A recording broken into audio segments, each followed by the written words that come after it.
Hello दोस्तों, कैसे हैं आप सभी। आई होप आपकी टीजीटी की प्रिपरेशन बहुत अच्छे से चल रही होगी। और कुछ दिनों से मैंने बहुत सारे वीडियोस पहले डाल रखा था, बट कुछ दिनों से मेरा ब्रेक हो गया था। तो चलिए फिर से स्टार्ट करते हैं उसी फ्लो में। और आज मैं आपके लिए लेकर आई हूँ विलियम वर्ड्सवर्थ का बहुत ही खूबसूरत सा पोएम द टेबल्स टर्न्ड। ठीक है, टेबल्स टर्न्ड बहुत ही इंपॉर्टेंट पोएम है। इसकी लाइनें अक्सर एग्जाम्स में पूछी जाती हैं। ठीक है, और जब आप इसको समझ जाएंगे तो कोई ये लाइनें रटने की ज़रूरत नहीं पड़ेगी। ठीक है, तो इसको पढ़ने के पहले सबसे पहले जान लेते हैं कि ये जो द टेबल टर्न्स है ये क्या है, मतलब किस ईयर में पब्लिश हुआ था। तो 1798 में आपका ये पब्लिश हुआ था। ठीक है, and this is in lyrical ballads. ये इसमें एक स्टैंजाइक पैटर्न जो है फॉलो हुआ था, वो है आपका बैलेड स्टैंजा पैटर्न। ठीक है, और 4 लाइनों की क्वार्टेंस है जो कि आप देख रहे हैं। और टोटल इसमें 32 लाइन्स हैं। ओके, और जिसमें राइमिंग स्कीम फॉलो की गई है actually A B books looks double trouble. देख रहे हैं, books is A, double is B, looks is B, sorry, double is AB, हाँ, looks is A, double is B, and looks is A again and trouble is B. Okay, books looks double trouble. ठीक है, तो A B time pattern आपका इसमें follow किया गया। ठीक है, तो चलिए स्टार्ट करते हैं इस पोएम को। और पूरे एंड तक बने रहेगा, मेरे चैनल से इसमें जुड़े रहिएगा। आपको सारे के सारे पोएम आपको टाइम टू टाइम सारे जितने भी इंपॉर्टेंट पोएम है विलियम वर्ड्सवर्थ के वो आपको मैं प्रोवाइड कराऊंगी अपने इस चैनल पे। ओके दोस्तों, तो चलिए स्टार्ट करते हैं। तो देखिए इसमें विलियम वर्ड्सवर्थ जो है वो अपने फ्रेंड्स को एड्रेस करके क्या कहते हैं। Up my friend and quit your books और surely you will grow double.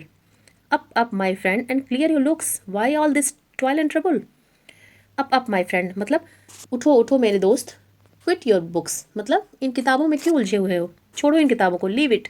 Okay, और नहीं तो क्या होगा, श्योरली विल ग्रो डबल, नहीं तो तुम जो हो वो उससे डबल हो जाओगे, मतलब अपनी उम्र से ज़्यादा दिखने लगोगे अगर इन किताबों में उलझे रहोगे।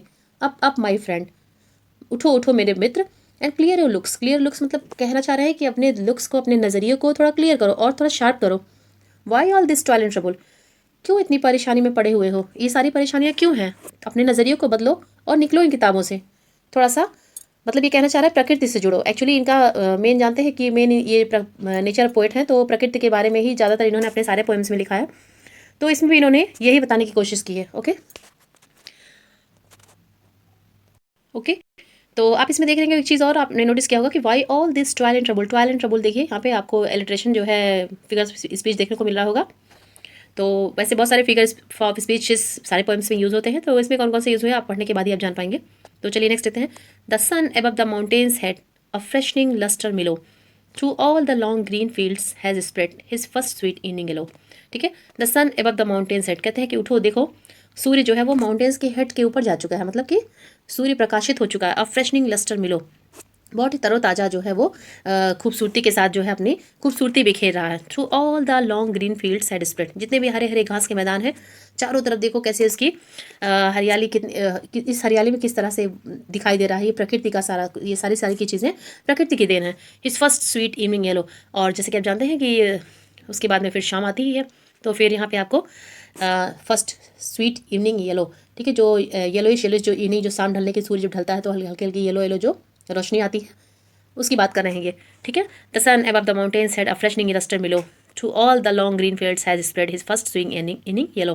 ठीक है, तो किस तरह से सूर्य जो है वो माउंटेन्स के हेड के, मतलब उसके सिर के ऊपर से निकल चुका है, और देखिए कैसे फ्रेशनिंग फैला रहा है, अपनी खूबसूरती बिखेर रहा है हरे हरे घास के मैदानों के चारों तरफ जो है। और उसके बाद शाम भी अपना रंग दिखा रही है, मतलब कि शाम ढलती हुई शाम देखो कैसे कितनी खूबसूरती से यहाँ पे दिखाई दे रही है। ठीक है, और आगे की लाइनें देखिए कितनी खूबसूरती से इन्होंने लिखा।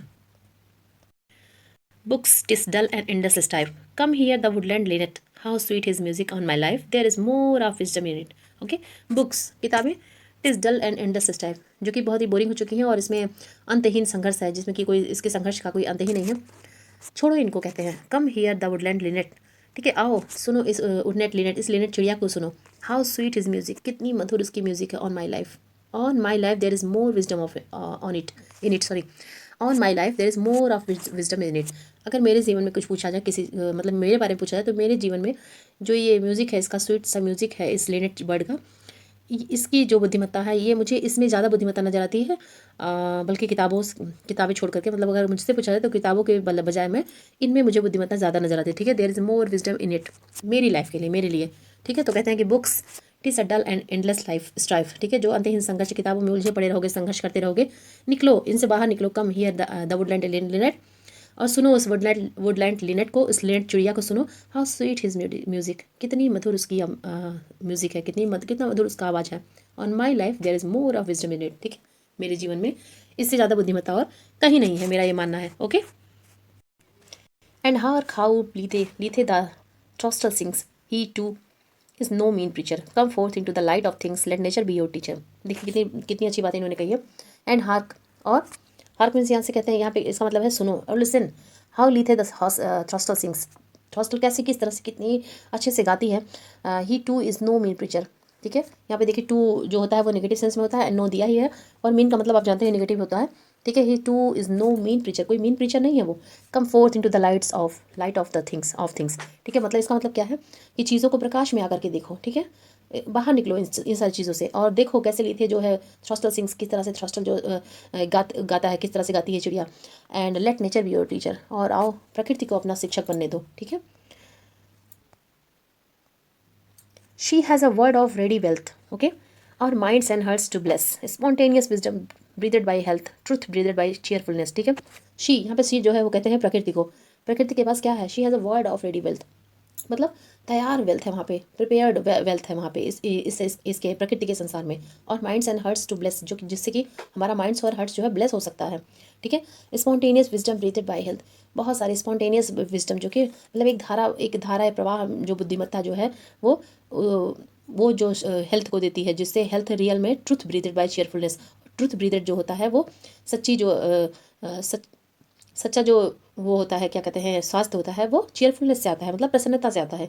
तो उस देखो उसको, इस प्रकृति को देखो कि कितना धनी, ये कितनी रिच चीज़ें इसमें खुद में रेडी वेल्थ है, और उसको महसूस करो, जो हमारा माइंड्स और हार्ट जो है उससे ब्लेस हो सकता है, ठीक है, जिसमें स्पॉन्टेनियस विजडम ब्रीथेड बाय हेल्थ, जो हमारी जैसे खुली हवा में जो हम सांसें लेते हैं, मॉर्निंग वॉक करते हैं, ये सारी उठ करके से टहल निकल गए, और सुबह की जो प्रकृति की चीज़ों में जो नेचुरल चीज़ें हमने जो रिसीव किया, जो हमने हमारी बॉडी ने लिया, जो हम जो ब्रीथ लेते हैं, जो सांसें लेते हैं, उससे जो प्रसन्नता आती है वो और तुम्हें कहीं नहीं मिलेगी, ठीक है।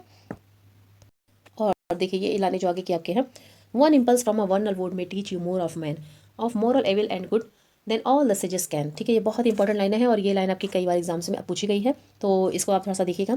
One impulse from a vernal would, ठीक है, वर्नल would, one impulse from a vernal would मतलब एक ऐसी इच्छा शक्ति प्रकृति की, जो वर्नल वुड यहाँ पे स्प्रिंग सीजन को कहा गया है। May teach you more of man, मतलब ये जो ऐसी इच्छा शक्ति होती है प्रकृति की, इस तरीके का होता है, ये जितने सीजन्स हैं इसके, तो ये आपको किसी भी व्यक्ति से ज़्यादा सिखा सकते हैं। May teach you more of a man, of morality के बारे में सिखा सकते हैं, एविल्स के बारे में सिखाते हैं, एंड गुडनेस के बारे में सिखा सकते हैं। Then all the sages can, इतना सिखा सकते हैं जो कि बहुत सारे साधु संत जो आपको नहीं सिखा सकते, मतलब उनसे कहीं ज़्यादा आपको प्रकृति सिखा सकती है, ओके।